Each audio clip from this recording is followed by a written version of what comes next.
let's have a conversation regarding threads, thread weights, and thread types in the application of quilting the lattice background fill. I have 4 different kinds here that I have made a practice piece, and I highly recommend it unless you are very familiar with your machine and what your machine likes and does not like. This is a good practice, is to keep kind of a journal or a log of what works. The background fill, as you know, I use really well the 1/4 inch stencil for my very small projects. And my go-to thread would be micro quilter or a 100 weight thread. Now a 100 weight thread also comes in Wonderfill Invisifill, which I use a lot also, and silk, kimono silk, which is also a superior thread brand of thread. You could also get away with using some deco bob, and I believe I have some white deco bob here that is by Wonderfill. It is an 80 weight, and you could possibly also be able to use some superior threads, and that would just happen to go bottom line. Superior threads bottom line would probably weight, that's a 60 weight thread. That may work. Again, I would suggest making yourself a piece of practice so that you can audition your threads and be familiar with what works. Now, that is those thread types, the 100, 80, and 60 weight, are what I would probably recommend, highly recommend the 100 and the 80, but 60 could possibly work as well for these smaller projects that require the 1/4 inch or the 1/4 inch, stencil. Now, with this project here, this one right here, I am using the 3/8 inch stencil, and this would also apply to the 1/2 or the 1/2 inch stencil as well. We're getting into a bigger scale instead of the small, tiny little detail. We're getting into a larger scale, and so we also have to start thinking about thread weights. So what I've done is I've made a sample here using Glide for this diagonal. I did 2 diagonals of the Micro Quilter 100 weight because I wanted to talk myself into it was going to work, and it did not. So for these larger scale stencils, the 3/8 and the 1/2 inch, I would definitely omit the Micro Quilter.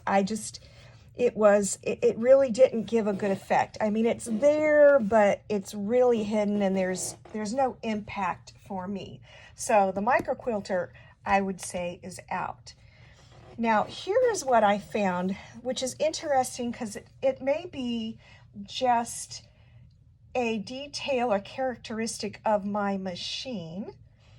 I have recently started using Glide thread, and I used Glide for all of the feather work and the other background fill in this piece, and I had no issues whatsoever. However, when I got into quilting the pattern here, the thread buildup really became an issue with this pattern, and to the point, and it's not a tension issue because tension is fine, but I'm going to lift it up for you to see. It almost started making the threads like poke up. It's really odd. It looks like they're loose, but they're not, and to me that's kind of off-putting to me. So, and I have to say that Glide and Superior's Magnifico both seem to have the same characteristic. They are a 40 weight thread, but my machine works with them different than other 40 weights, and I'm fixing to show you that. So this is why it's important to make yourself a little practice piece to see what works best. So I wasn't sold on going with the glide. I wasn't sold with the micro quilter, so the next one was a 40 weight isocord. Isocord is also a tri-lobal polyester. It is a 40 weight and is an embroidery thread. I use it for everything. I use it for piecing. I use it for applying my beads. So I even use it for my binding. I am very pleased with it, and my machine loves it. So I went ahead and did a diagonal with the isocord, and I was very happy with the results. One thing about it though is I am using this glide, and the glide has a higher sheen, and you can definitely tell the difference. So this has a sheen to it, but this is a very lustrous sheen. And I want to try to keep a balance in this quilt project. Now, this could work very well, and I will show you in just a moment, because I've got a further step, but I was very happy with the isocord. Next came Floriani. Floriani is also a tri-lobal polyester and an embroidery thread, and it is also very high in its luster. If I compare it to the glide, it is very high, and these are almost identical in color. The only difference is, for some reason, my machine loves Floriani. I cannot figure it out.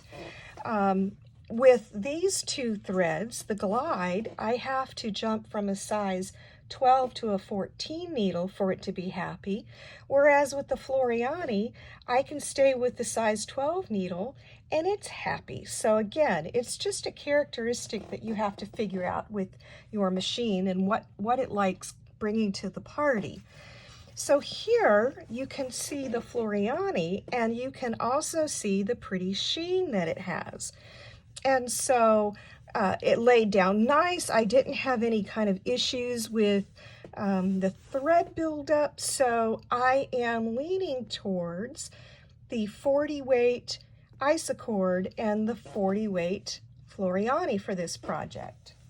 So when in doubt, make yourself a little sample to decide what you're going to use. Now, because I had already quilted this in the glide, I want to keep a balance of what it's going to look like. So what's better than making a little mini piece? There we go. I think that's, nope, I did it this way. I did it this way. Here's a little mini piece that I had left over. This fabric is a vintage tablecloth, and if I bring it up to you, it's a heavier weave than, say, the cotton sateens that I'm used to, or quilter's cotton. It's 100% cotton. It's just got a heavier weave, and that is another characteristic that we have to be considering when quilting, especially if you're using vintage items, is, you know, how does the thread work on linen? There are different grades of linen. Some are very, very tightly woven and they're very fine, whereas other linens made of the linen fiber, the plant, it's a coarser weave, and so you need to consider how your quilting threads work on those as well.